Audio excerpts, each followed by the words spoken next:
φαντάζομαι ότι οι Λαμιώτες είναι γνωστό το τι αμάξι είναι αυτό, το γνωρίζετε. Συμμετοχή λοιπόν από Σπερσιάδα, αμάξι από το team του Μπίτου.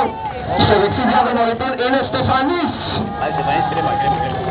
Και στον αριστερό διάδρομο έχουμε τον Ζαγκάδουλα από το ίδιο team. Ένα χειροκρότημα και για τους δύο, φύγαμε!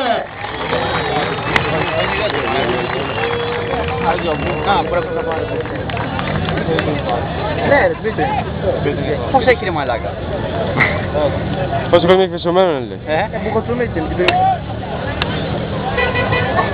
Δείτε το κόρνο.